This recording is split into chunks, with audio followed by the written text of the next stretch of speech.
Salut tout le monde, aujourd'hui on va essayer de répondre à la question suivante. Est-ce que la nouvelle génération d'anime manga est meilleure que l'ancienne? Il serait mentir de dire que les scénarios des premiers shonen étaient bien plus complexes et riches en mystères que ceux d'aujourd'hui. Et attention, petit disclaimer, j'exclus tout de même One Piece de cette catégorie, donc venez pas m'attraper par le col. Et puis, logiquement, les nouveaux mangaka récupèrent les meilleures idées de leurs prédécesseurs et visent à effacer les défauts qu'ils pouvaient y trouver. En soi, il y a une notion de progrès, et pour quelqu'un qui débute son ère de weeb, il sera plus amené à aimer les standards d'aujourd'hui plutôt que les standards d'à l'époque, étant donné que c'est sa génération. Après, le problème pour les nouveaux animes est bien évidemment le fait que les thèmes ont déjà été abordés. C'est du vu et revu sur pas mal de sujets. Les sujets commencent à être abordés un peu de tous les côtés et au final t'as plus cette touche d'originalité. Ce qui fait que là maintenant ce qui peut changer, c'est vraiment la manière de raconter ton histoire. C'est ce qui va faire que tu as ta patte qui va te démarquer des autres et que les gens ils vont rester. Ceci étant dit, aujourd'hui on vit dans une société où on est de plus en plus pressé, on consomme de plus en plus et plus rapidement, alors que ça se retrouve aussi dans les animes, on voit des animes saisonniers qui sont bien concis, qui vont tenir les spectateurs en haleine avec des histoires qui vont leur retourner le cerveau. Ils seront choqués à vie par Shingeki no Kyojin, ou encore Jujutsu Kaisen, ou Code Geass. Avec ce genre d'histoire, forcément, il y a de fortes chances que ce soit les animes préférés de la nouvelle génération. À présent, regardons l'histoire par exemple de Dragon Ball, de Naruto, ou encore de Senseiya, où ici de base les mangakas seront tentés de raconter une histoire simple avec un but plus ou moins précis en tête. Le but est d'arriver à la finalité de l'histoire sans forcément faire de détours pour éclaircir les zones d'ombre laissées au préalable. Même si je l'accorde, il arrive que des œuvres soient prolongées, comme pour Toriyama qui a voulu conclure Dragon Ball à maintes reprises. Et je précise, Dragon Ball c'est des 42 tomes, il n'y a pas de Dragon Ball Super, Dragon Ball GT s'il vous plaît, laissez-nous loin de tout ça là, même si j'aime beaucoup, hein, mais c'est pas le sujet de la vidéo. Enfin bref, ce genre de manga où le mangaka utilise son génie pour créer une transition cohérente vers un prochain arc, continuer son histoire avec le traitement des personnages, faut être vraiment sacrément futé pour raccorder tous ces éléments et maîtriser son œuvre, ainsi en crédibilisant la suite qui était même pas prévue de base. Et attention, ici, le véritable trésor de ces œuvres, c'est plus l'aventure que l'on vit avec les personnages.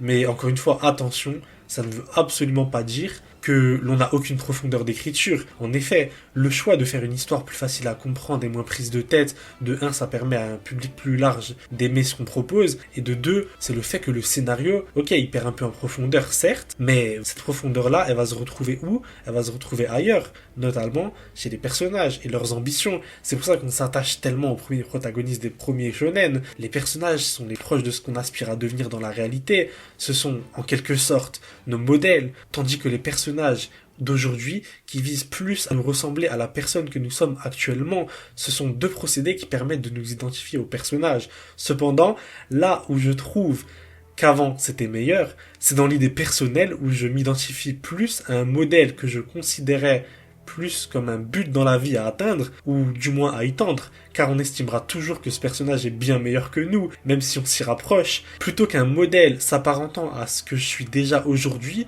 et qui ne me pousserait pas entre guillemets à évoluer. C'est une satisfaction du moment présent de se dire que le personnage me ressemble, mais qu'adviendra-t-il de cette vision du protagoniste demain ? Quand j'aurai évolué et grandi, alors que j'aurai toujours ce souvenir de cette version de moi du passé en regardant ce personnage-là, à part éprouver de la nostalgie en souriant et le revoyant, je détournerai le regard pour viser l'avenir, et ne pas avoir de modèle pour l'avenir, je trouve que c'est perdre l'intérêt d'un personnage. Forcément, les anciens shonen ont apporté des codes qui causeront l'inspiration pour certains, Goku, Luffy ou encore Naruto, qui ne sont pas les plus futés certes, qui ont un grand appétit de maghrébin, et qui ont des convictions en béton, contre aujourd'hui des Izuku, Itadori ou encore Tanjiro qui donnent tout pour atteindre leurs objectifs, mais qui doutent quand même assez énormément d'eux-mêmes. Et ici, c'est un modèle de personnage qui nous ressemble, comme dit précédemment, donc en soi, c'est pas forcément moins bien.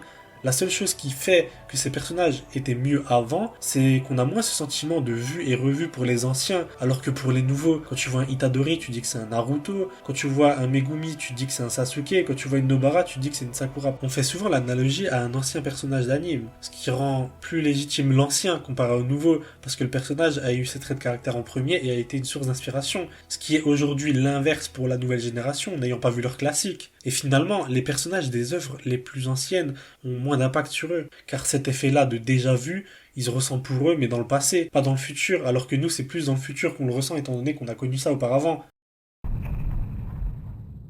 Ici, on peut pas le nier, la nouvelle génération, elle a un avantage technique non négligeable. C'est sublime, c'est un régal pour les yeux, alors qu'à l'époque, l'animation, elle était moins réaliste.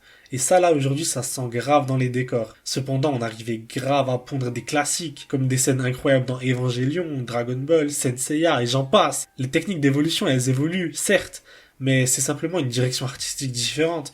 Par exemple, récemment avec Osama Ranking, c'était incroyable, ce style d'animation mêlant passé et présent, je l'ai trouvé magnifique. Alors que dans d'autres animes, on surenchérit avec des effets visuels qui sont pas forcément nécessaires. C'est pourquoi l'animation d'aujourd'hui est forcément meilleure en termes de qualité, certes, mais pas forcément toujours en rendu technique. Franchement, ici, les nouveaux animes l'emportent, certes, sur le progrès technique, car ils sont plus beaux, mais il y a moins d'âme. Honnêtement, je trouve qu'il y a moins d'âme, et pitié, la découpe en débris avec les carrés là, franchement, j'aimais bien en 2018, mais arrêtez d'en mettre à toutes les sauces. Et au niveau des bandes-son, franchement, on arrive toujours à faire des choses incroyables. Je trouve que les styles varient, on se renouvelle assez bien et les OST sont iconiques. La plupart des openings ne présentent même pas une impression déjà vue. Pareil pour les endings, qui font d'autant plus d'efforts. Ici, il n'y a rien qui se perd franchement, et ça m'impressionne toujours autant de réussir à trouver des nouvelles mélodies qui ne font pas forcément penser directement à une autre œuvre. Pour conclure et répondre à la question posée au début de vidéo, honnêtement, je ne trouve pas que les nouveaux animes sont forcément meilleurs que les anciens, ou que ces derniers soient forcément meilleurs que les nouveaux,